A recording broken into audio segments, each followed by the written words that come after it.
quero cumprimentá-los a todos que estão me assistindo com a doce paz do Senhor. E hoje aprove eu dar um testemunho que já faz muito tempo e que eu não testemunhava mais. E Deus, Ele nos faz relembrar de coisas que acontecem com a gente e a gente acaba deixando no esquecimento. Isso aconteceu lá em 1994, bastante tempo, né? Então a gente era integrantes dos Gideões Internacionais. Só para ter assim uma ideia, eles são um braço estendido das igrejas que distribuem o Novo Testamento nas escolas, nos hospitais e hotéis. E eu e o Udo fazíamos parte desse grupo. E todo ano eles faziam o congresso, que era o Congresso dos Gideões Internacionais, mas era um congresso nacional. E ele acontecia todo ano num estado diferente. E naquele ano ele ia acontecer lá em Recife. E como a gente ouvia falar muito de Recife, a gente queria conhecer Recife. E aprove que nós pudemos ir nesse congresso. Fomos com um grupo de Criciúma, eram 24 integrantes de Tubarão e Criciúma, e a gente foi com eles. Tínhamos que ir até Florianópolis de avião, até de carro, e depois a gente pegou o avião em Florianópolis, até São Paulo, e foi 11 horas quando nós chegamos em São Paulo, e nós tínhamos que ficar até as 22 horas esperando o voo para Recife. E os irmãos começaram a querer então andar de metrô. Andar de metrô, porque tinha muitos que ainda não tinham andado de metrô, naquela época isso era novidade ainda. E fomos andar de metrô para matar o tempo. E tem um irmão, o irmão Manuel, ele não sabia encostar em ninguém que não falasse de Jesus. Ele era assim, ele respirava Jesus. E no metrô ele ficava falando, você conhece Jesus? E aí a pessoa dizia que não, ele chamava a gente e nós passamos a tarde toda evangelizando dentro do metrô, andando para lá e para cá. Foi muito abençoado. E de noite então fomos para Recife. Fomos nos hospedar num hotel na praia de Boa Viagem. E era assim, tudo muito maravilhoso. Nós tínhamos até quarta-feira um ônibus disponível para nosso grupo, para conhecer todas as regiões, Porto de Galinhas, João Pessoa, e assim a gente foi conhecendo os lugares. Teve um momento que a gente até evangelizou o motorista do ônibus e paramos o ônibus para orar por ele. Tamanha era assim a nossa comunhão e Deus operando na nossa vida.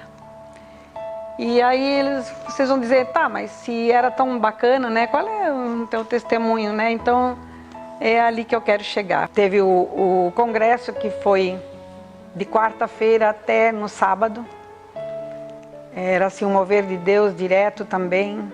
E a gente tinha uma média de 2.500 pessoas reunidas, então era um mover de Deus ali naquele lugar. E sábado à noite, então, de noite não, que era para amanhecer domingo, já nosso voo estava marcado, então de volta para as 3 da madrugada. E a gente teve que daí fazer alguma coisa até lá também. Mas então fomos lá, quando chegamos no aeroporto, eu vi que eu estava sem minha máquina fotográfica. E aí eu fiquei muito triste, porque na época era só o que a gente tinha. E eu ia perder todo o meu contato, todas as fotos que eu tinha feito, tudo. E aí o irmão disse assim, não, Udo, vamos lá, vamos pegar um táxi, vamos lá para o hotel, é pertinho, a gente vai, vamos lá para o hotel, vamos buscar a máquina da irmã Valdete. Falei, nossa, mas o que é isso, gente? Isso não... Aí eles foram, aí fomos levados para a sala de embarque. Eles foram chamados para o embarque e eu ali esperando meu marido voltar do hotel. O guarda ficou muito bravo comigo e disse, você vai perder o voo por causa de uma máquina fotográfica, eu não acredito. E aí eu falei, não, eu não embarco sem meu marido. Se ele não for, eu também não vou. Vamos perder o voo então, que seja. E nisso daí eles chegaram e a gente correu para o avião e só foi o tempo de entrar no avião e a porta fechar. Mas tudo bem, ali ajeitamos e aí vem aquele famoso lanchinho, né, que na época era muito abonado, no avião assim, era um lanchinho bem abonado. Nós estávamos comendo e de repente deu uma queda no avião, assim, uma queda bem drástica, assim. A comida voou e as luzes se apagaram. Até que o comissário de bordo então falou que por um problema técnico nós devíamos voltar para Recife, para o aeroporto de Recife. Isso já fazia uns 20 minutos que nós tínhamos saído de Recife. E aí nós ficamos atribulados porque nós íamos voltar para o aeroporto e nós já estávamos perto de Alagoas, dava para descer ali se tinha uma emergência. E nós confabulando aquilo e não tínhamos resposta também. E aí seguramos na mão do outro e eu disse, Udo, algo muito grave está acontecendo. A gente sentia que era algo muito grave porque a gente via os comissários de bordo todos aflitos. Eu consegui segurar na mão de uma aeromoça, ela estava gelada e ela dizia, tá tudo bem, tá tudo bem. E a gente não sabia o que estava acontecendo. E aí a gente começou a orar. Começamos a orar e eu disse para o Udo, nossa, eu nunca pensei que a gente ia morrer de acidente de avião. E começamos a orar, pedir a Deus, assim, clamar, a gente quer ver nossos filhos só mais uma vez. A gente estava com saudade, já fazia uma semana. E daí, de repente, eu fui tomada, assim, por uma onda de calor, assim, muito grande. E eu fui tomada pelo Espírito. E eu comecei a cantar. E eu comecei a cantar em voz alta e eu cantei aquela música que todo mundo conhece. Eles cantam em todas as igrejas. Aquele glória, glória, aleluia, né? Vencendo, vem Jesus. E quando eu comecei a cantar, o grupo todo já começou a cantar junto. E quando a gente percebeu, toda a nave estava cantando e louvando o Senhor. Até os comissários de bordo. E aí, nisso a gente foi planando. Quando chegamos no aeroporto, foi mais um susto. Chegando no aeroporto, a gente viu aquele aeroporto todo iluminado, parecia uma cidade. Com bombeiros, com ambulâncias, com um monte de coisas assim. E aí nós ficamos assustados, porque que tinha tanta coisa lá esperando se não tinha nenhum ferido dentro do avião, não tinha acontecido nada no avião. O avião só estava voltando, né? E quando nós aí foram e daí preparando para descer, a gente conseguiu descer. Quando o avião aterrissou, foi um mover de Deus de novo. Cada um que descia do avião se prostrava no chão, glorificava a Deus, abraçava e eles tiveram muita dificuldade de nos tirar dali. Aí voltamos para o aeroporto e nos levaram num ônibus de volta para um hotel, pela Varig na época.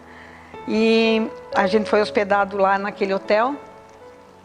E nós então combinamos levantar e tomar café todos juntos, em agradecimento a Deus, aquela coisa assim que irmãos da igreja fazem, né? E quando chegamos no café, estava toda a tripulação, toda lá reunida, né? Os comandantes com as aeromoças. Tinha uma aeromoça que chorava muito, ela soluçava. E aí o irmão disse assim, esse que era nosso guia, o Manuel, ele disse assim, agora nós vamos lá conversar com esse comandante e ele vai ter que nos contar o que aconteceu ontem à noite. E aí nós rodamos a mesa dele, imagina 24 pessoas, né? E daí nós perguntamos para ele e ele olhou para nós e disse assim para o irmão, o Deus de vocês salvou a gente. Daí eu fiz assim, o quê? Ele falou, o Deus de vocês salvou a gente. Aí ele testemunhou que ele já era piloto 20 anos e que ele nunca tinha visto algo que tinha acontecido com o avião naquele dia, o avião sobreviver, né? Tipo assim, o avião não, nós sobrevivermos. Ele disse que normalmente o avião explode, porque é uma perda de turbina com mais alguma coisa lá que eles tiveram, E ele disse que em todos os casos o avião explode. E ele não explodiu. E eles conseguiram aterrissar sem nenhum dano. E ele disse que por causa da muita gasolina que tinha, né? Eles tinham que gastar isso no alto para quando eles aterrissassem, se eles não conseguissem aterrissar direito, ele podia explodir ainda ali no aeroporto. Então, a gente ficou no hotel naquele dia, de noite procuramos uma igreja, fomos testemunhar na igreja, falamos o que aconteceu, quem nós éramos. E assim, eu vi em todo o tempo a mão de Deus estendida para a gente ali, os feitos dele. Primeiro ele nos encheu de tanta bênção, e depois nós tivemos que passar por aquela prova, e ainda assim nós fomos salvos. E a gente pergunta, mas será que não era um sinal que eu não era para entrar naquele avião, essa questão da máquina? Não, eu acredito que Deus permitiu que nós entrássemos, assim como ele permitiu que Daniel tivesse que ter sido lançado na cova do leão e ele fazer o milagre lá dentro da cova. Eu acredito que ele permitiu que nós entrássemos no avião para ele fazer a obra ali e mostrar para nós o que ele é capaz, né? Para nós crermos nos feitos dele. Então, assim, porque quando as coisas vão tudo bem, a gente acha assim, eu estou com Deus, vai tudo bem, vai tudo bem. Mas quando chega naquela hora do aperto, quando a morte está assim bem na frente dos olhos da gente, a gente tem aquela força. Eu creio assim que aquilo foi indescritível, não tem como a gente descrever isso. E eu sei que nós voltamos aqui para Blumenau e revemos nossos filhos e estamos até hoje testemunhando e estamos juntos ainda, né, para a glória do Senhor. Então eu quero dizer mais uma vez, amados, que Ele permite, eu já tive testemunho da pessoa, que Deus mandou a pessoa sair do avião e o avião explodiu depois e ela foi salva. E Ele quis que nós entrássemos no avião para ver os feitos dele dentro do avião.